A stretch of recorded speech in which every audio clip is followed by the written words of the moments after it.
है। ये सारा चीज खुले पे है और कई प्रकार की तर्क आ चुका है। सर मैं एक अभी उसमें केरल के विद्यार्थी भी अच्छे किए हैं, क्या हम ये कहेंगे भी वहां भी कुछ गड़बड़ी हुई थी? ऐसे आरोप करना, मैं देश की ग्रामीण इलाका, देश की एसटी एससी इस बार सबसे अच्छा परफॉर्मेंस करने वाले देश की एसटी एससी ग्रामीण बैकग्राउंड आर्थिक पिछड़े लोगों की है, क्या हम उनकी मेधा को हम चुनौती देते हैं? और बाकी रहा क्वेश्चन पेपर लीक की, सर मैं शुरू से मेरा एक स्टैंड रहा, राजनीति नहीं करना, लेकिन अखिलेश जी जब वहाँ दायित्व में थे उस सूबे की, सर सारे सूची है कितने बार उत्तर प्रदेश में क्वेश्चन पेपर लीक हुए हैं। माननीय एक मिनट प्लीज, एक मिनट। राहुल गांधी जी, आप प्रश्न पूछना चाहते हैं? Speaker sir, it's obvious to the whole country. It's obvious to the whole country that there is a very serious problem in our examination system. This is not just a question of NEET, it is in all the major examinations. Now, the minister has blamed everybody except himself. Right? I don't even think he understands the fundamentals of what is going on here. आप प्रश्न क्या है आपका? आ रहा हूं sir. Sir ये मैं question को सेटअप कर रहा हूं। इसलिए प्रश्न पूछते हैं। ये the issue is that there are millions of students in this country who are extremely concerned at what is going on and who are convinced that the Indian examination system is a fraud. That is what is at stake here.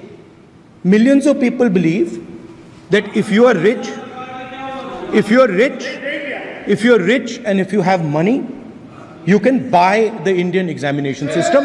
And by the way, and this is the same feeling that the people in the opposition have. And that is why we are asking some very simple questions to Honorable Minister. Number one, as this is a systemic issue, what exactly are you doing to fix this issue at a systemic level? Yes. That's the first question. Okay, question में चल रहा है अभी। Please. अब मैं मंत्री जी, मैं एक बार बोल दूं इस बात पे? चलो मंत्री जी, आप शॉर्ट में जवाब दो, फिर मैं बोल ही देता हूं। आज आप शॉर्ट में जवाब देना प्लीज। अध्यक्ष महोदय, मेरे जो शिक्षा है, मेरे जो संस्कार है, मेरे जो सामाजिक जीवन है, मेरे को मेरे राज्य की, मेरे सूबे की जनता की स्वीकृति मिली है। मैं किसी की, मेरे बौद्धिक और मेरे संस्कार की सर्टिफिकेट मेरे को सारी सदन में किसी से नहीं चाहिए। देश की प्रजातंत्र में चुन के मेरे नेता प्रधानमंत्री मोदी जी को प्रधानमंत्री की भूमिका दिया है। मैं उनकी निर्णय से यहाँ उत्तर दे रहा हूँ सदन को। बाकी ये कहना चिल्लाने से सच झूठ नहीं हो जाएगा साहब। ये जो कहा गया देश की अभी की एग्जामिनेशन सिस्टम रबिश है सर, इससे दुर्भाग्यजनक बयान देश की नेता प्रतिपक्ष का कुछ नहीं हो सकता है सर। मैं कठोर शब्द से उसको निंदा करता हूं। बाकी रहा, मैं सर आपके सामने, आपके माध्यम से देश के सामने सर एक तथ्य रखता हूं सर। जिन्होंने रिमोट से सरकारें चलाई है, 2010 में 3 बिल आया था सर शिक्षा सुधार के लिए। उन्हीं की पार्टी के नेता आदरणीय कपिल सिब्बल साहब 3 बिल लाए थे। उसमें से एक बिल था एजुकेशन, उसमें एक बिल था prohibition of unfair practice bill 2010, जिसकी उद्देश्य एजुकेशन इंस्टीट्यूशन में माल प्रैक्टिस को बंद करना। सर मेरे सरकार की हिम्मत है, अभी हमने पब्लिक एग्जामिनेशन की रेगुलरिटीज में बिल लाए, कानून बनाए। क्या मजबूरी था कांग्रेस पार्टी की, क्या मजबूरी था नेता प्रतिपक्ष की? उन्होंने उस बिल को उल्टा किया, किसके दबाव में उल्टा किया? क्या निजी मेडिकल कॉलेज की दबाव में, उनकी घूसखोरी की दबाव में उन्होंने उस बिल को उल्टा किया था? सच सुनने की सामने है। मैं किसी की विद्वता पे प्रश्न नहीं उठाता हूं, लेकिन सच 2010 में शिक्षा सुधार की बिल उन्हीं की सरकार ने लाया था, दबाव में उन्होंने उल्लेख किया, ये हमको प्रश्न पूछते हैं। एक मिनट सब, एक मिनट प्लीज, एक मिनट प्लीज, मैं सबको मौका दिया, सबको मौका दूंगा। एक मिनट माननीय सदस्य, प्लीज एक मिनट बैठिए। प्लीज बैठिए, आप पहली बार, हाँ एक मिनट,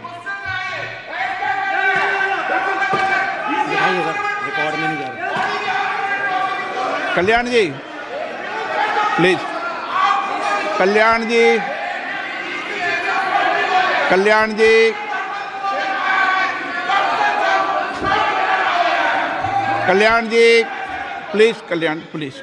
प्लीज एक मिनट प्लीज, एक मिनट सबको मौका दूंगा, एक मिनट प्लीज, एक मिनट।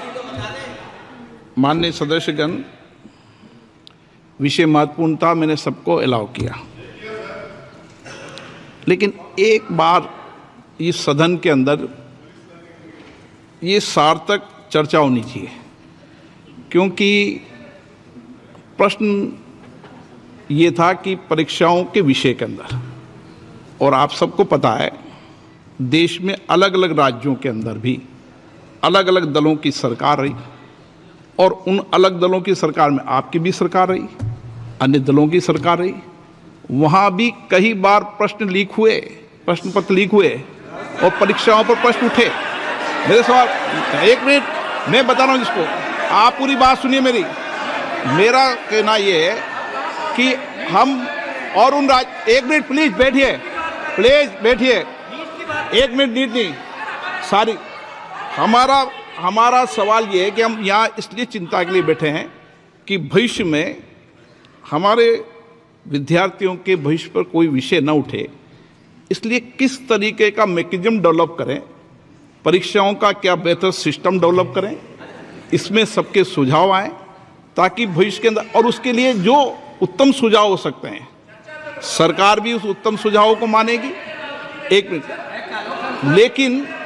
लेकिन हम अगर सारे परीक्षाओं पर सवाल उठाएंगे तो कई राज्यों में कई दलों की सरकार है जो परीक्षाएं आयोजित करती रहती है। हम सारी परीक्षाओं पर सवाल उठाएंगे तो जो बच्चे उत्तीर्ण होते हैं उनके भविष्य पर और भारत की परीक्षाओं पर, भारत की शिक्षण व्यवस्थाओं पर पूरे विश्व में एक बहुत गंभीर असर पड़ेगा, जो सदन की चिंता का विषय है। और इसके लिए सभी राज्यों ने अपने अपने यहाँ कानून बनाए, संसद ने भी कानून बनाए। कानून बनाने के अलावा इस विषय के अंदर एजेंसी जांच कर रही है, कोर्ट निगरानी कर रही है। हमारा सवाल ये होना चाहिए कि हम कैसे सकारात्मक रूप से सुझाव देकर इस सिस्टम को और बेहतर कर सकते हैं, ये होना चाहिए। आरोप प्रत्यारोप से सदन नहीं है, आप बेहतर सिस्टम डेवलप करो। और कभी भी सारे एग्जामिनरों पर सवाल उठाना सदन के लिए उचित नहीं है। ये सदन इसके लिए है भी नहीं platform. No question number 3, Shri D Prasad Rao. प्रश्नकाल में सबको सवाल उठाने दिया और एक बार सवाल उठाने के बाद दोबारा नहीं उठाने दिया जाता। संसद नियम प्रक्रियाओं से चलती है और नियम प्रक्रियाओं से मैंने चलाया। श्री डी प्रसाद राव, प्रश्न नंबर 3। 9 क्वेश्चन नंबर 6 मैंने सदन की चिंता Question number सरकार 3. को भी बता दी है और आप सबको बता दी है। Honorable Speaker, thank you so much for allowing me to speak this important question. I am Prasad Rao from Chittoor constituency, Andhra Pradesh. Our beloved Honorable CM Chandrababu Naidu Garu has requested substantial financial support from the center to help reconstruct and rebuild the Andhra Pradesh. एक minute please माननीय, आप प्रश्न संख्या 3 है, पहले बोलो प्रश्न संख्या 3। Question number 3. माननीय मंत्री जी, कोई दिक्कत नहीं, सब सीधे पहली बार आए। अब माननीय प्रश्न पूछें प्लीज सदस्य। Thank you very much for allowing me to speak this very important question, Honorable Speaker. This is Prasad Rao from Chittoor constituency, Andhra Pradesh. Our beloved Honorable CM Chandrababu Naidu Garu has requested substantial financial support from the centre to help reconstruct and rebuild the Andhra Pradesh, which is facing acute financial challenges, stalled infrastructure projects. In this context, Honorable Speaker, I would like to know from the Honorable Minister about the centrally sponsored schemes and the projects that have been stopped or discontinued in the state of Andhra Pradesh, along with the reasons for the same. The current state of the stalled or delayed schemes in the state and the reasons behind the halting and slowdown of these projects. And the reply given to the question, the unutilized certificate was not furnished. It was a general reply. I request Honorable Speaker to furnish the utilization certificate for the funds allotted to the Andhra Pradesh for the last 5 years. Thank you very much. माननीय मंत्री जी। अध्यक्ष महोदय, माननीय सदस्य ने जो ये बताया है कि माननीय मुख्यमंत्री जी आए थे, मैं उनको बताना चाहता हूं कि इस आशय का पत्र माननीय मुख्यमंत्री जी ने भारत सरकार को प्रस्तुत किया है और भारत सरकार की इस प्रकार के सभी अनुरोधों का परीक्षण कराने के बाद ही नियमानुसार कार्रवाई करती है तथा आंध्र प्रदेश के भी अनुरोध का भी इसी प्रकार से समुचित परीक्षण करके निर्णय परीक्षण किया जाएगा। जहां तक केंद्र प्रायोजित योजनाओं का It's obvious to the whole country. It's obvious to the whole country that there is a very serious problem in our examination system. This is not just a question of NEET, it is in all the major examinations. Now, the minister has blamed everybody except himself. Right? I don't even think he understands the fundamentals of what is going on here. The issue is that there are millions of students in this country who are extremely concerned at what is going on and who are convinced that the Indian examination system is a fraud. That is what is at stake here. Millions of people believe that if you are rich and if you have money, you can buy the Indian examination system. And by the way, and this is the same feeling that the people in the opposition have. Number one, as this is a systemic issue, what exactly are you doing to fix this issue at a systemic level? Yes. That's the first question. मैं अध्यक्ष महोदय आपके माध्यम से पूछना चाहता हूं मंत्री जी से, क्या सेंटर वाइज जिन बच्चों को सबसे ज़्यादा नंबर मिले हैं, क्या उसकी सूची जारी करेंगे? 30,000 सीटें जहां हैं, कई सेंटर अध्यक्ष महोदय ऐसे हैं जहां 2,000-2,500 बच्चे पास हो गए हैं। सरकारी सीटें 30,000 हैं, कई सेंटर में 2,000 से ज़्यादा पास हो गए। कई प्रदेश के ऐसी जगह है जहां पर कुछ सेंटर से 600 से 650 से ज़्यादा सबसे ज़्यादा नंबर हैं। और अगर वो संस्था इतनी क्रेडिबल थी तो अध्यक्ष महोदय जिन सेंटर्स पे ये परीक्षा हुई उन सेंटर्स का इंफ्रास्ट्रक्चर क्या था? क्या मंत्री जी ने जानकारी की थी इस बात की? अध्यक्ष महोदय, मेरे आपके माध्यम से एक ही निवेदन है कि बिना ये मंत्री जी रहेंगे तो न्याय नहीं मिलेगा बच्चों को।